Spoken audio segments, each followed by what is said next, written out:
नमस्कार दोस्तों, आपको आपका प्रिय चैनल कैप्टन स्वपन मिश्रा में स्वागत है। इलेक्शन ख़त्म हो चुका है। सबको पता है कौन सा पार्टी को कितना सीट मिला। एनडीए गठबंधन जिसको बीजेपी लीड कर रहा है 240 सीट का साथ, और टोटल 303 या 304 मेंबर ऑफ पार्लियामेंट का सपोर्ट का साथ अभी कुछ देर में प्रधानमंत्री नरेंद्र मोदी जी तीसरे बार अपनी पद और गोपनीयता का शपथ लेंगे। It is really a history that after Jawaharlal Nehru and Modi is repeating his terms for the third time, or in the world scenario also, only he is comparable to British Prime Minister, ex-British Prime Minister Margaret Thatcher, and I think Tony Blair, जिन्होंने तीसरा term हालांकि fractured mandate का साथ अपनी कार्यकाल की थी। American history में जैसे कि recently Barack Obama is repeated 2 terms, लेकिन उनका कॉन्स्टिट्यूशन में ऐसा है नहीं कि कोई आदमी अगर चाहेगा तो तीसरा चौथा टर्म ले सकता है। लेकिन अगर तीसरे ऐसा कॉन्स्टिट्यूशन प्रोविजन होता था तो बैरक ओबामा हो सकता है और रिपीट हो सकता है। लेकिन ये एक इतिहास है जवाहरलाल नेहरू का बात। लेकिन जवाहरलाल नेहरू के टाइम में उस टाइम पर इतना सोशल मीडिया था नहीं, प्रिंट मीडिया बहुत स्ट्रॉन्ग नहीं था, और कोई ऑपोजिशन तो था ही नहीं है एक्सेप्ट समाओ राम मनोहर लोहिया और गिने चुने और सम लेफ्टिस्ट, उनको छोड़ के कोई इतना बड़ा ऑपोजिशन था नहीं, इसलिए उन्होंने थर्ड टर्म ले लिया। मतलब किसी को पता ही नहीं था, लो बैलेट में होता था, बस पब्लिक को पता ही नहीं है, चलो नेहरू नेहरू नेहरू कर लिया। लेकिन ये बार इलेक्शन जो बहुत टफ हुआ, आप लोग देखे हैं, खुद देखें कितना टफ हुआ, कितना सोशल मीडिया का कितना इम्पोर्टेंस रहा, कितना एजेंडा चला, कितना नैरेटिव क्रिएट किया गया, पब्लिक को कैसे भटकाया गया, ऐसा बहुत सारी चीज़ें आपने देखा है। लेकिन फिर भी भारत की जनता ने नरेंद्र मोदी जी का लीडरशिप पे विश्वास जताया और उनको सीट दी, बहुमत सीट दी, और आज वो शपथ लेने जा रहे हैं। और today is the D day, और डी टाइम जो है और आधा घंटे में होने वाला है। 7:15 राष्ट्रपति भवन में वो शुरू होगा, शपथ ग्रहण का सेरेमनी शुरू होगा। इलेक्शन का एनालिसिस हमने काफ़ी कर चुके हैं, लेकिन करते रहेंगे भी। क्या हुआ, क्या नहीं हुआ, कैसे नहीं हुआ, वो और भी चलता रहेगा, 6 महीने तक चलता रहेगा। अभी जो सस्पेंस लगा हुआ है कि मिनिस्ट्री फॉर्मेशन, क्योंकि अभी तो काफ़ी दिन के बाद वाजपेयी मनमोहन सिंह का वक्त फिर वापस आ गया, that is called collision government era. इसमें मेजर पार्टी जो है 12 सीट का साथ जेडीयू नीतीश कुमार जी का, और 16 सीट का साथ चंद्रबाबू नायडू जी, उनका 16, ये मेजर ये है। बाकी छोटे मोटे सबको उन्होंने साथ में, जीतराम मांझी हो, आरएलडी हो, सुरेश गोपी जो पहली बार केरला में खाता खोले हैं, तमिलनाडु अन्नामलाई टेरिफिक काम किया। हालांकि सीट नहीं मिला, लेकिन वोट सर इतना बढ़ गया कि अगली असेंबली इलेक्शन में ये इसको फ़ायदा होगा। पंजाब में बिल्कुल सीट नहीं मिला, लेकिन फिर भी वोट शेयर जो है 6.6 से लेकर 18% तक पहुंच गया, जो कि शिरोमणि अकाली दल का जो वोट शेयर हो उसको क्रॉस कर गया। अगर असेंबली इलेक्शन आज ही होता था, जो असेंबली सेगमेंट में, एक पार्लियामेंट्री सेगमेंट में जैसे 8-10 असेंबली सेगमेंट होता है, 5-6 होता है, वो देखा जाए तो अराउंड 23 to 26 असेंबली सेगमेंट में बीजेपी बहुत आगे था, और काफ़ी 9-10 असेंबली सेगमेंट में वो सेकेंड था। तो ये सब अगली असेंबली इलेक्शन में काफ़ी बदलाव होगा। और लेकिन अगली लोकसभा चुनाव भी तो 2025 में एक डीलिमिटेशन एक्सचेंज हो जाएगा। उसका बीच में काफ़ी असेंबली इलेक्शन हो जाएगा, जैसे बिहार का, महाराष्ट्र का, दिल्ली का, कुछ स्टेट में असेंबली इलेक्शन जो इमिनेंट है वो हो जाएगा। उसके बाद जो सीट का जो लिमिटेशन आने के बाद जो पार्लियामेंट्री सीट जो अराउंड 800 करीब बढ़ जाएगा। उसमें से फिर आज पर द प्रॉमिस जो बिल पास हुआ वुमेन रिजर्वेशन बिल, उसमें 33% का वुमेन का सीट रहेगा। और उसके बाद फिर अकॉर्डिंगली ST/SC जो कोटा वाला बढ़ जाएगा। तो it will be great exercise, लेकिन 1 साल लगेगा। लेकिन अगली जो इलेक्शन है, जो पार्लियामेंट्री इलेक्शन है, बीच में जो भी महाराष्ट्र का ये जो असेंबली इलेक्शन होगा, तमिलनाडु का 26 में आएगा, 27 को पंजाब में आएगा, यूपी में आएगा, ये सब जो है पिछली ये फॉर्मूला में होगा। लेकिन 2029 का जो इलेक्शन है वो पूरा नया फॉर्मूला में होगा वो। तो ये अभी 2025 में प्रोसेस चालू होगा, तो 1 साल तक लगेगा। 2026 में नोटिफिकेशन आ जाएगा, तो 29 में क्या होगा क्या नहीं वो देखेंगे।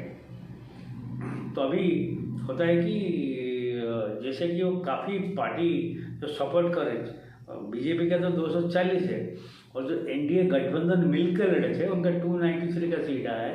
लेकिन अभी जो 304 सीट कैसा आ गया, काफ़ी छोटे मोटे पार्टी, काफ़ी जो बीजेपी के कुछ सहयोगी दल जो तमिलनाडु में लड़े थे 2-3 सीट, और छोटे मोटे जैसे सिक्किम डेमोक्रेटिक फ्रंट, लद्दाख में एक जो इंडिपेंडेंट जीता था, ये सब आ गए। पंजाब में भी इंडिपेंडेंट, एक इंडिपेंडेंट जो ये सपोज टू बी द बैन सिंह का बेटा जो इंदिरा गांधी को मारा था, वो भी आ गए हैं।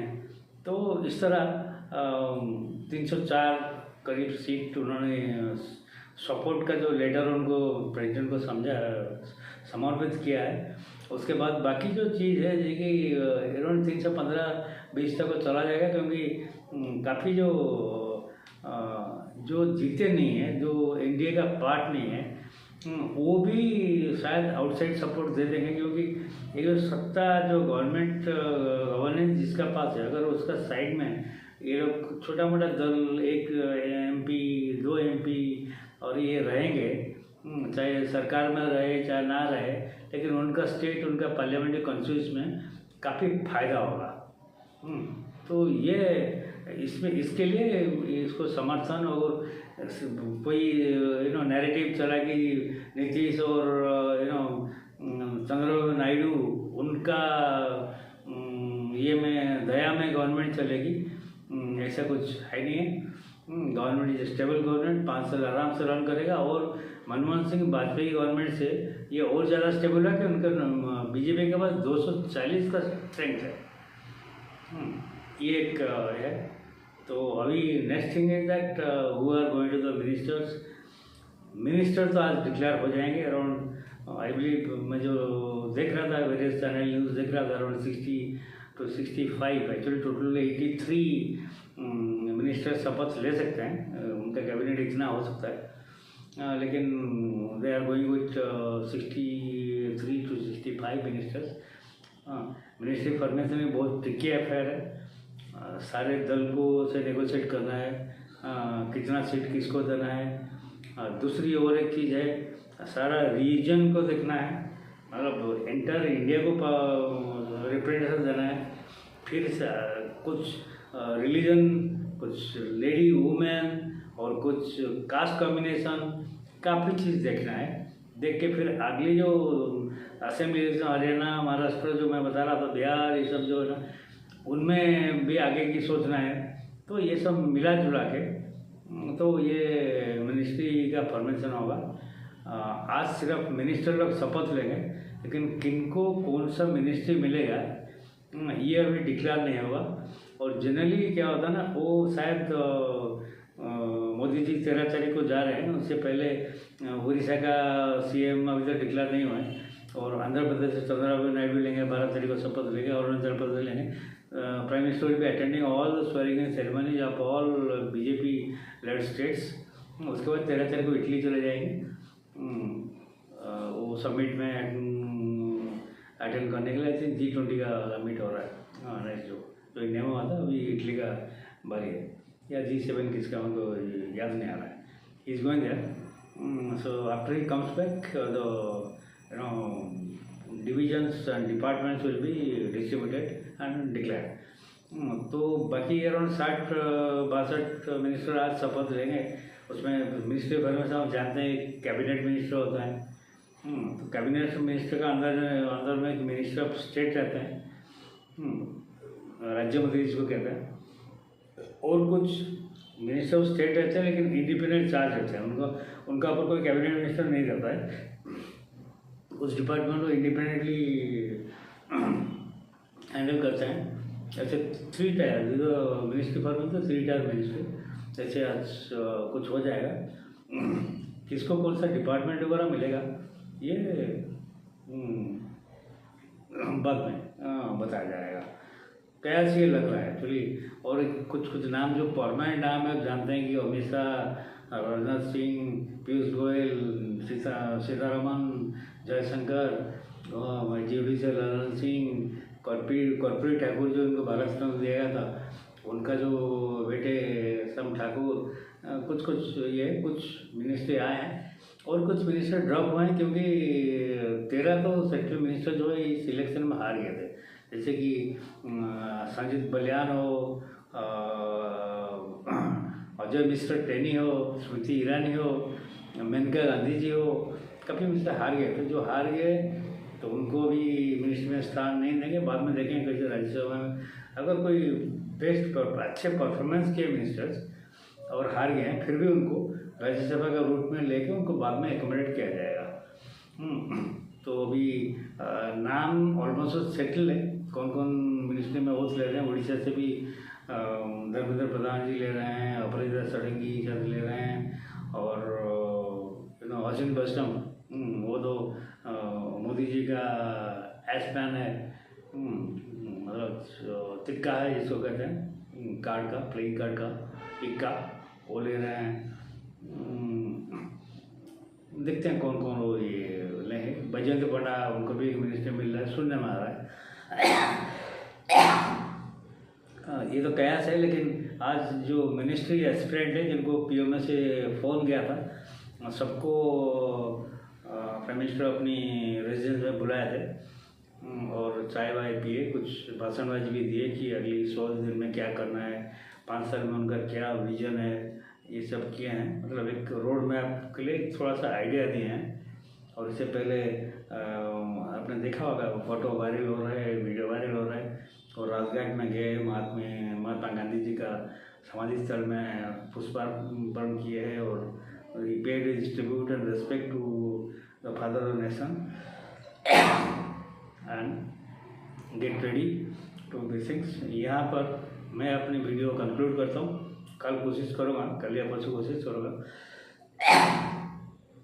मिनिस्ट्री फॉर्मेट करवाने के बाद, उसके बाद एक एनालिसिस करूँगा रीजन, कास्ट, ये कितना महिला को मिला, क्या रिप्रेजेंट मिला, क्या क्या कौन सा कॉन्स्टिट्यूशन में किसको मिला, इसके बारे में कोशिश करूँगा। 2-3 दिन का बाद एक एनालिसिस करूँगा।